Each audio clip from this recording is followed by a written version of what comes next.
This month on Shakespeare Unsolved, we delve into the rich and complicated history of...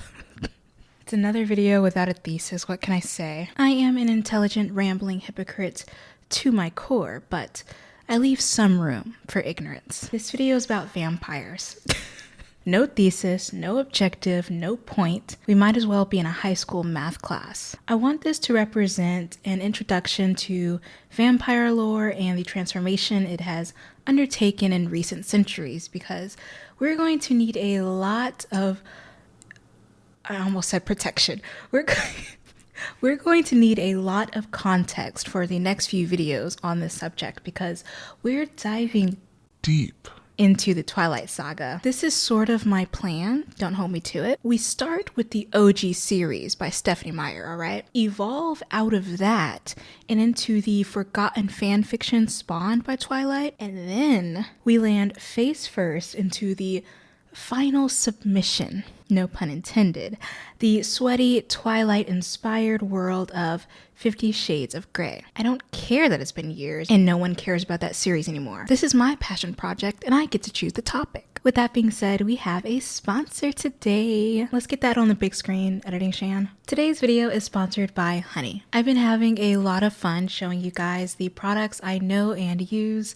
and Honey is no exception. Honey is the #1 shopping tool in America, and that makes it sound like this huge responsibility you're bestowed with. I mean, after all, Shakespeare did say, "Uneasy is the head that wears the crown," but it's not like that. Honey is this tiny little companion you take around with you on your shopping sprees, like a little purse Yorkie, and it sits at the top of your browser waiting to score you some savings. The best part about Honey is that you don't have to go out of your way to save money. Before I got Honey, I was searching the internet myself, typing in 18 variations of the same sentence, trying to figure out which promo code on the deep web would help me save $5 on a random dress, only to get to checkout and be stiff-armed. But Honey automatically searches for promo codes while you're shopping, tells you the success rate of your coupons, and notes your average savings so you don't have to do the heavy lifting. You're Paris Hilton in this scenario. You're here to get pampered. I actually used Honey to get this beautiful poster as a prop for this video and ended up saving like 12% off the final price. Honey is so convenient, so useful for the things you're already shopping for, and so very free. You can get Honey for free at joinhoney.com/shanspear. That's joinhoney.com/shanspear to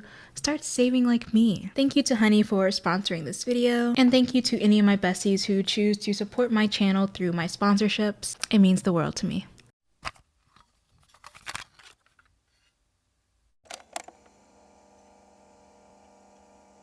Dracula by Bram Stoker was released to the London public in May of 1897, and because it was the 1800s and people never heard of hobbies outside of oppression, writing, and reading, the novel debuted to book-length reviews. The Pall Mall Gazette wrote in June of 1897, Mr. Bram Stoker should have labeled his book "For Strong Men Only," or words to that effect. Left lying carelessly around, it might get into the hands of your maiden aunt who believes devoutly in the man under the bed, or of the new parlor maid with unsuspected hysterical tendencies. Dracula to such would be manslaughter. And the Manchester Guardian in June of 1897 wrote, "A writer who attempts in the 19th century to rehabilitate the ancient legends of the werewolf and the vampire has set himself a formidable task. Most of the delightful old superstitions of the past have an unhappy way of appearing limp and sickly in the glare of a later day, and in such a story as Dracula by Bram Stoker, the reader must reluctantly acknowledge that the region of horror has shifted its ground. Man is no longer in dread of the monstrous and the unnatural, and although Mr. Stoker has tackled his gruesome subject with enthusiasm, the effect is more often grotesque than terrible." In other words, that shit was so scary I vomited upon contact with it, could not sleep for 32 days afterward, and felt a general sense of anxiety around the subject for about 2 months. Or at least, that's how I felt about the lime cheese salad recipe from my previous video. Ho, ho, ho! Stop it, think you're scaring him! Dracula is considered one of the most famous vampire stories, though by no means is it the first in the Western world. The first American vampire novel is arguably 1819's The Black Vampire, A Legend of St. Domingo, which follows a black enslaved person who is killed and comes back as a vampire to seek revenge against his enslaver. I say arguably because its status as first is heavily debated. I don't know why. Those scholars do concede that it is the first black vampire novel. On the other hand, one of the first vampire novels in the UK was John William Polidori's The Vampire. He more or less plucked the vampire out of ancient folkloric superstition and popped him into 80-odd pages of aristocratic nightmare fuel. That, incidentally, is a fucking hoot. Hear me out. Lord Ruthven, a debonair vampire, meets a young man named Aubrey during a social event, and Aubrey, who is definitely not at all naive and or too trusting, agrees to travel around Europe with this man he literally just met. What can I say? I too am that desperate. They get into some drama. Aubrey doesn't like that Lord Ruthven is an eligible and sexy bachelor who happened to seduce someone Aubrey knows. So they separate and Aubrey fucks off to Greece where he falls in love with a woman named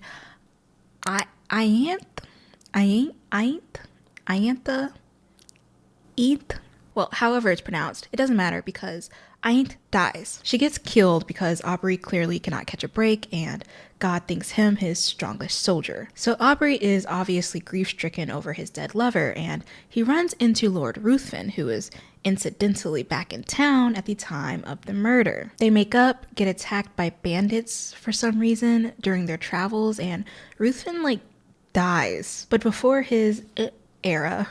That was so annoying of me. He makes Aubrey promise never to speak of him until 1 year and a day passes, or else there'll be dire consequences for Aubrey. This is where it gets really fucking funny.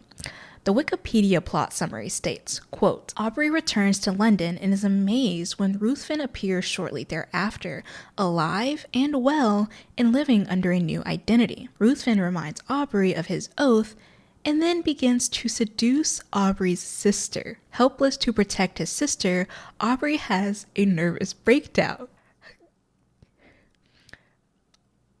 Aubrey tries to tell his sister despite the deal he made with Ruthven, and he passes away because of his takesy-backsy. So Ruthven eventually marries Aubrey's sister, kills her on the wedding night, and is never caught, cementing John William Polidori as a skilled, original, and exemplifying novelist for the vampire genre, until Bram Stoker published Dracula 78 years later, and everyone forgot John existed. Talk about unoriginality.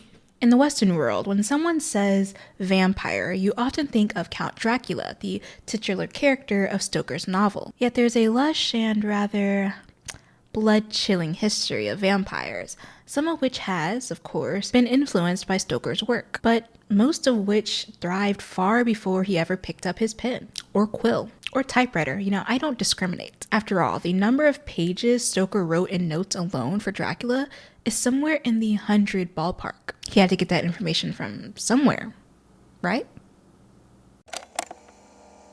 The word vampire in the English language means, quote, a corpse supposed, in European folklore, to leave its grave at night to drink the blood of the living by biting their necks with long, pointed canine teeth, end quote. The word first appeared in English in 1732, stemming from an outbreak of vampire panic occurring primarily in Eastern Europe at the time. But the origin of the word is quite debated. It most likely stems from the German word vampire, or the Hungarian, I'm going to mispronounce every single one, or Vampire.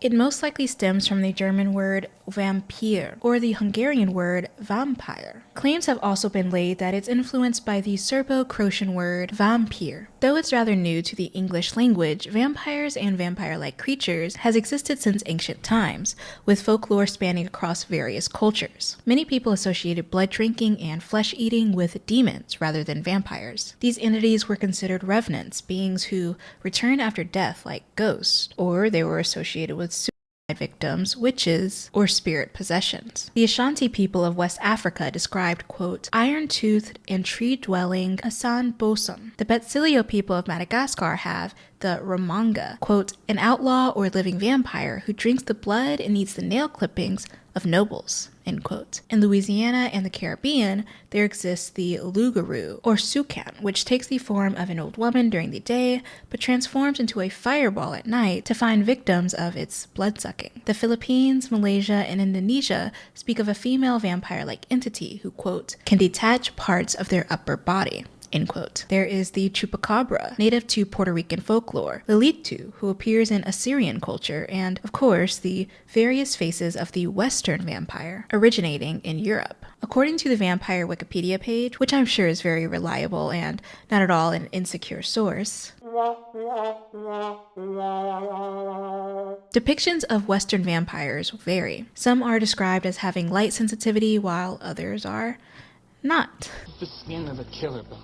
They are generally understood to not cast shadows, appear in mirrors, or stand the presence of garlic. Early on in their folklore, they were reported to look, quote, bloated, ruddy, purplish, or dark in color, end quote, due to the blood that they ingested and the fact that they were undead. Their clothing primarily consisted of their burial shrouds, and their hair, teeth, and nails were longer than usual. However, fangs were not a common trope for vampires early on, and although they started dark in countenance, vampires have since become synonymous with having pale skin. For instance, in Dracula, Bram Stoker describes the Count as having a waxen face, meaning translucent or colorless. This has led to a normalization of vampire media that is dominated by white actors or characters, with many people arguing that people of color, namely darker toned people of color, can't or shouldn't depict vampires because pale. In various cultures, creating a vampire is rather easy. Slavic and Chinese culture note that an animal jumping over a corpse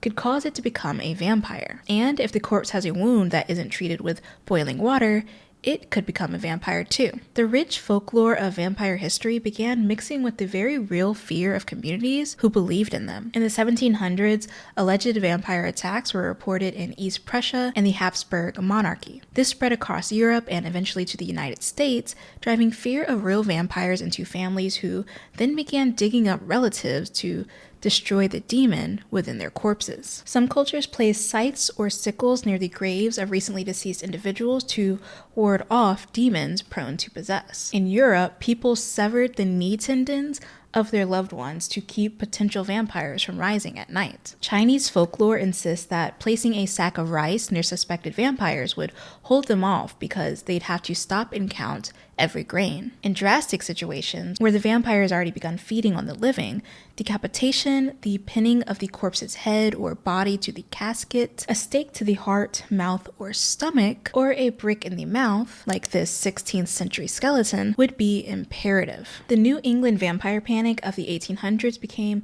very acquainted with these methods. It primarily stemmed from a growing fear of the undead and, unfortunately, ignorance of diseases.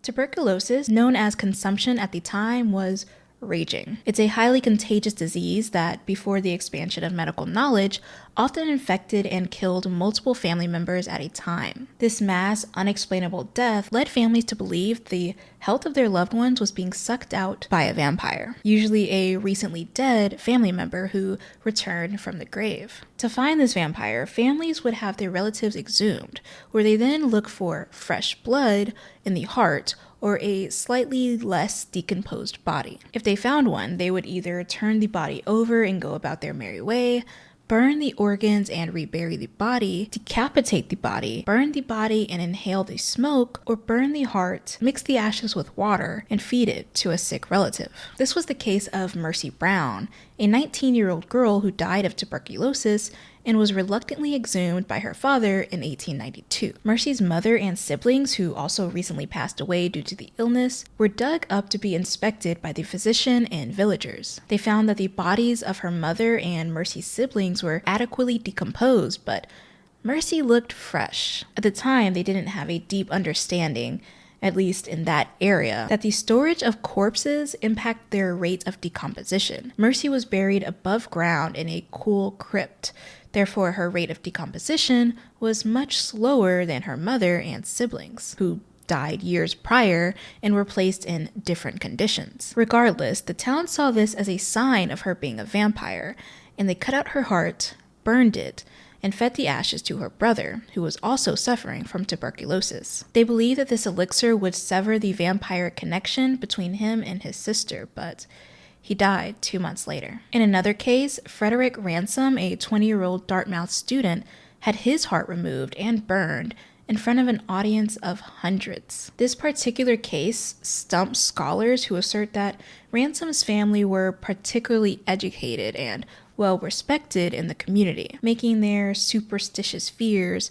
hard to understand. But really, fear and ignorance of life after death can transcend class or even education. You may be compelled to think, hey, it was the 1800s. They did weird shit all the time. But vampire panics still occurred today. I don't know why I said it with such conviction. There were brief panics in late 2002 and early 2003 within Malawi, where a person was stoned to death by mobs and 4 other people, including the governor, were attacked by the community. In 2004, a Romanian family dug up their relative, Toma Peter, after suspecting him of vampirism. Similar to the New England panic, they cut out his heart, burned it, and fed it to others in an attempt to save their health. Even as late as 2017, 6 people were killed in Malawi after vampire panic swept up residents there once again.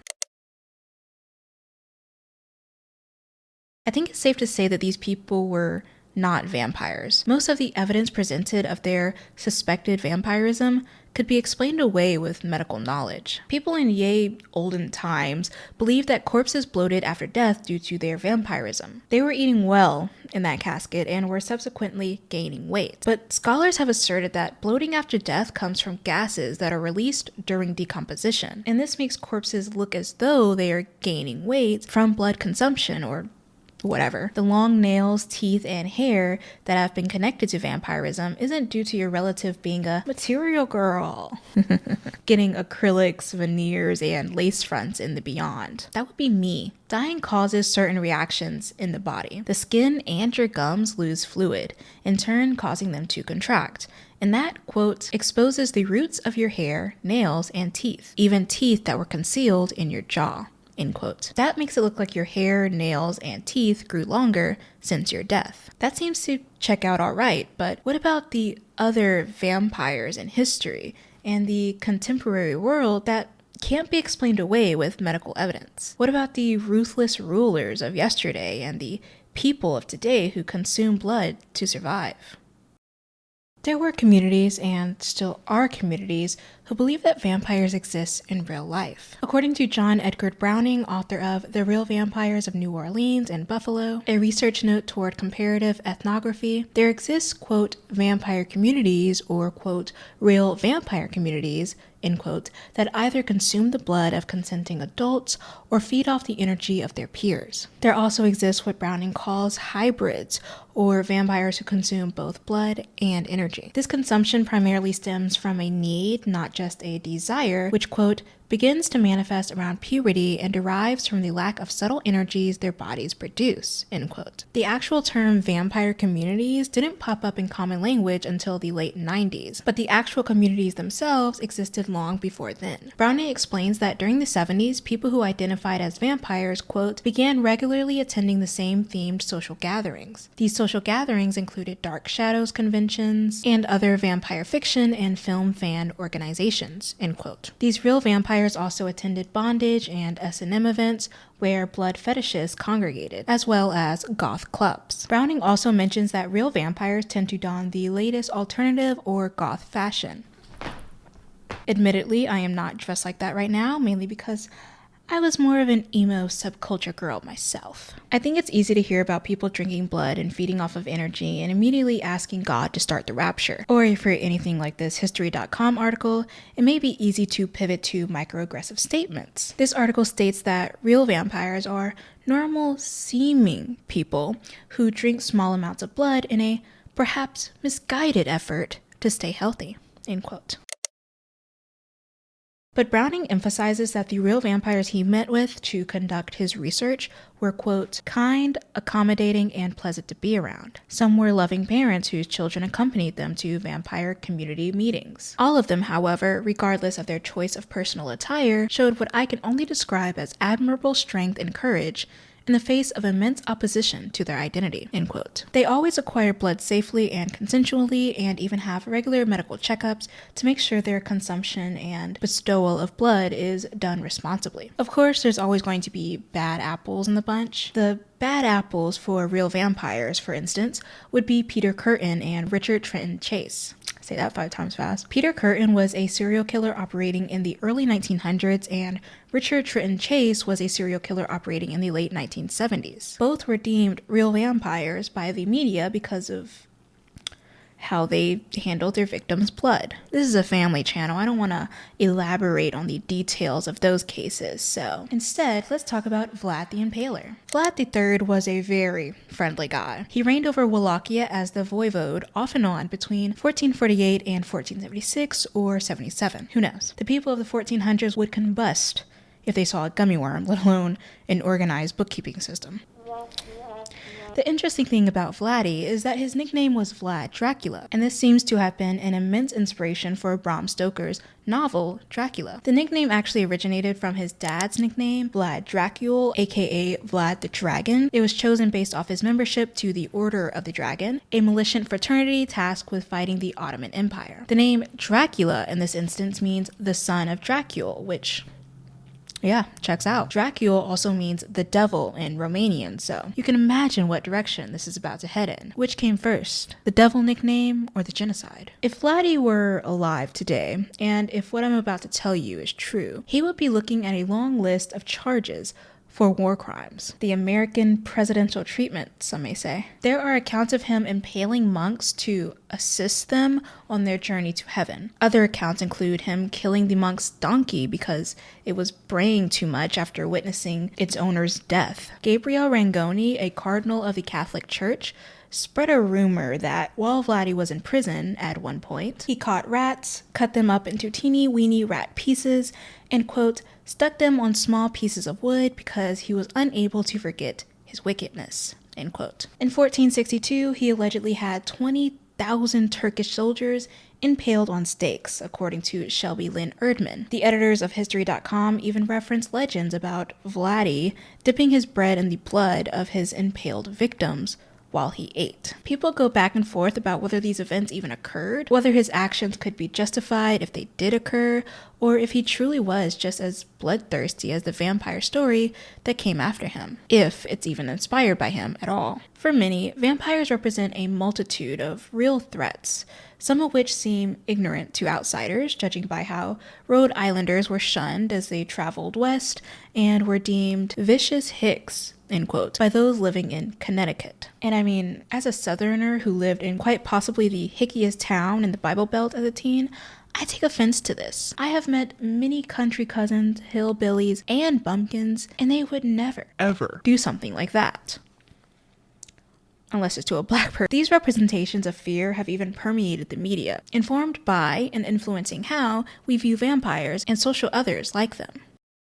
According to Ollie Bronx, author of Every Age Has the Vampire It Needs, Octavia Butler's Vampiric Vision in Fledgling, vampires represent a social other and can be viewed as a commentary on fears and anxieties present in a particular society. Since tuberculosis was a very misunderstood disease at the time of the New England vampire panic, and because families had no other explanation for the high number of deaths, vampires were used as a scapegoat for the disease, representing the anxiety and grief of disease, death, and the afterlife. Or as Frances Gateward notes, quote, vampires have the potential to directly challenge the dominant ideologies of sexism, white supremacy, homophobia, and capitalism, upon which highbrow aesthetics rest, end quote. This is evident in the metaphors used by anti-capitalists like Karl Marx and Matt Taibbi, who have referred to capitalists and capitalism itself as vampires. S.E. Smith elaborates further on this connection, revealing a pattern of economic crises with the popularity of vampires in pop culture. In Staking Capitalism, the Undead Will Rise as Our Economy Spirals into Chaos, Smith notes that the popularity of vampires tends to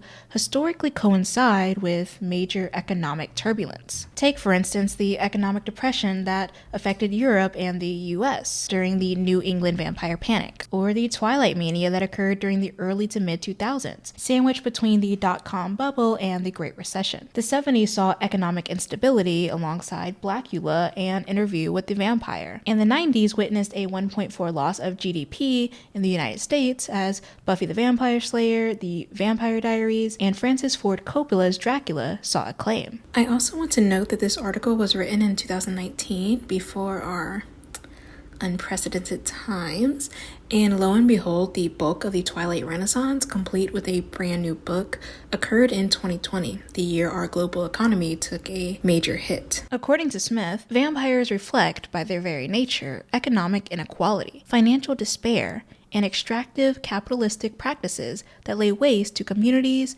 and those within them, end quote. So when we say eat the rich, we're talking specifically about Carlisle Cullen, the third richest fictional character ever. Richer, in fact, than Tony Stark, Bruce Wayne, and Christian Grey combined. And yet, still not richer than Jeff Bezos.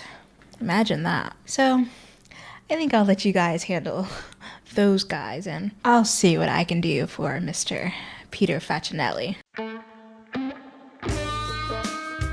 It's March now, I can say these things. Brox goes on to say that vampires can always symbolize the, quote, potential subversion of a dominant ideology, end quote. This is the case for Octavia Butler's 2005 novel, Fledgling, which follows a 53-year-old Ina, that universe's vampire, presenting as a 10-year-old black girl. According to Brox, quote, Ina do not kill their human host, but instead assemble a family of symbionts so one is never drained completely when an Ina feeds. The mutual dependence also becomes a kinship bond, and the family members take responsibility for one another, end quote. The dichotomy between Ina and the humans they feed on can be read as a racial metaphor. After all, they spew immense anti-human rhetoric while benefiting from the existence and work of humans, which, to most people of color, is something we recognize only too easily. However, Brock states, Butler's vampires do not embody the fears and anxieties of the society they infiltrate. Butler shifts the monstrosity from the figure to the social ills themselves. In other words,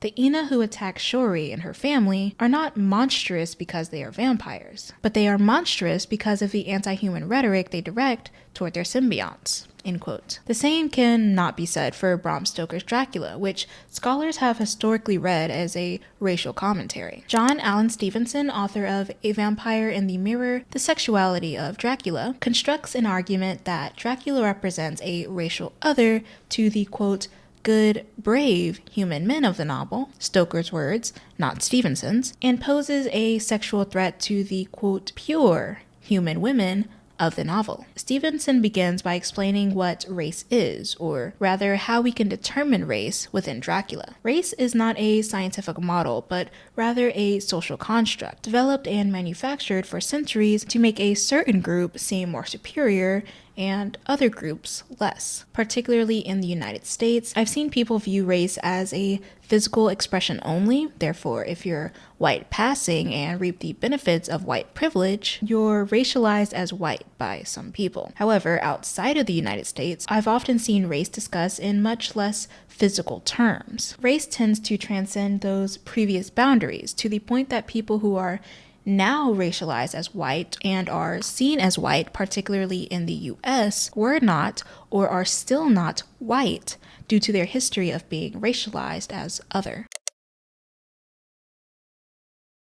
That sort of sets the tone for Bram Stoker's Dracula. Although he is described as having a white face, he's still othered by the humans in the story. Therefore, Stevenson states, quote, my use of the term interracial, then, is a way to speak of what happens when any two groups set themselves at odds on the basis of what they see as differences in their fundamental identity, end quote. Dracula simultaneously represents an imperialist. Quote, after all, he has invaded England and plans to take it over, end quote. In this way, Dracula represents fears and anxieties of his contemporary world, such as interracial relationships between racialized others and pure white women, as well as the fear of racialized others entering previously white areas and taking it over for themselves. Stevenson states, quote, Dracula, the suave foreigner, crosses racial boundaries when he seduces these human women. He is the foreigner whose very strangeness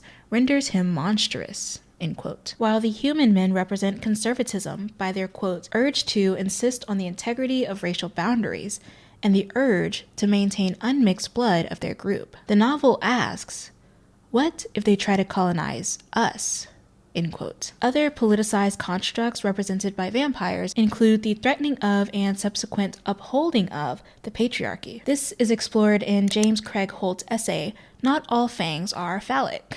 So true, bestie. Holte argues that much of the media lore surrounding vampires is incomplete without an analysis of female vampires who, across the media, tend to threaten the patriarchy within their narrative and are subsequently punished for it. This is a theme in Samuel Coleridge's Christabel, Joseph Sheridan Le Fanu's 1871's Carmilla, The Vampire Lovers, directed by Roy Ward Baker, and Twins of Evil, written by Tudor Gates, all of which feature sexually charged female vampires who, oftentimes, seduce a younger woman and is violently killed by the men of the novel or movie. Holte states, quote, sexuality begets jealousy and violence. In male authority, gods, Adams, and Zeuses is questioned by strong, intelligent, sexually active females. Thus, monsters are created out of perceived threats to patriarchal order. End quote. And finally, according to John J. Thompson, vampires represent an imaginary playground for religious people to practice saying no to temptation. In fact, according to Thompson, vampires are, quote, importantly Christian, end quote. And you can just imagine how modern vampire depictions like Twilight are actively ruining that playground. I don't think Edward Cullen should be allowed near any playground, but maybe that's just me. I'm the world's most dangerous predator. Well, yeah, she's 17 for crying out loud. The modern vampire is somewhat removed from its folkloric predecessors. Bram Stoker's Dracula set a bar for depictions of vampires that, after its publishing, became the standard for finagling fangled friends. For this reason, I would consider post-Dracula as the starting point for modern vampires because almost nothing has been the same since then. According to our very reliable Wikipedia page for vampires, cloaks became rather popular for the figure around the 20s, altering course from the folkloric burial shrouds. Hamilton Dean, who arguably popularized Dracula with his 1924 stage play and 1931 film, incorporated a cape for the titular character to make it easier for him to vanish while on stage. Fangs are now also considered a requirement where they weren't before, as experts point to Dracula for popularizing them in literature and Christopher Lee's portrayal of Dracula in 1958 for cinema. Over time, vampires have become less cloistered in disease and racial otherness, opting instead for lust and whatever Dr. Carlisle Cullen represents.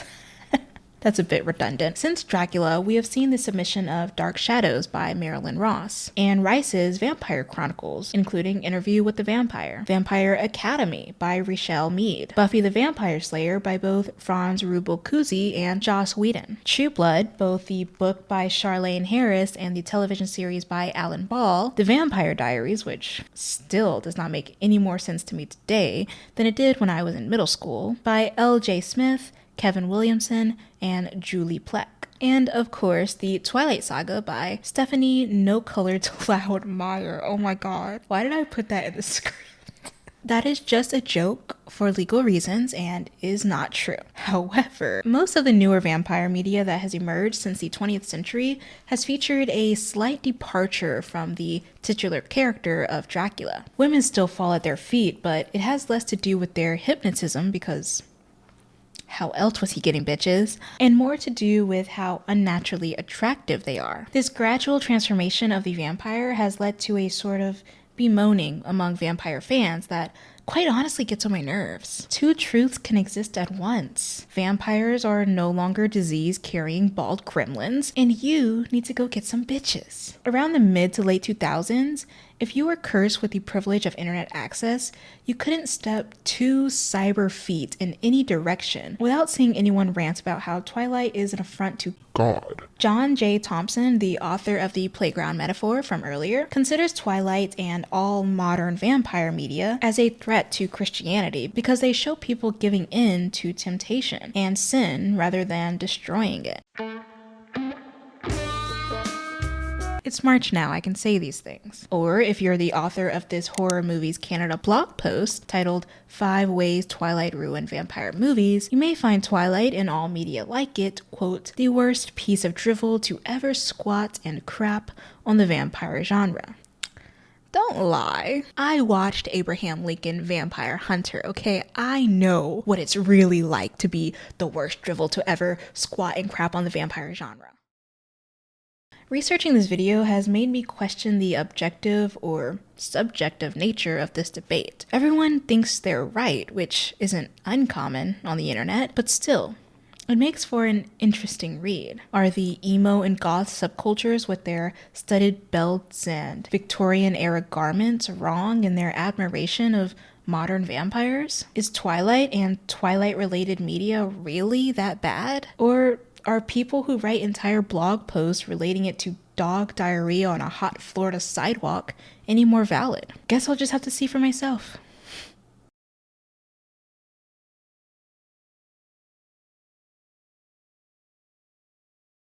God, my fangs keep fucking slipping off.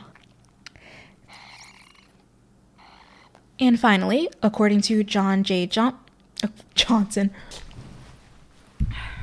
that was my lawyer, sorry.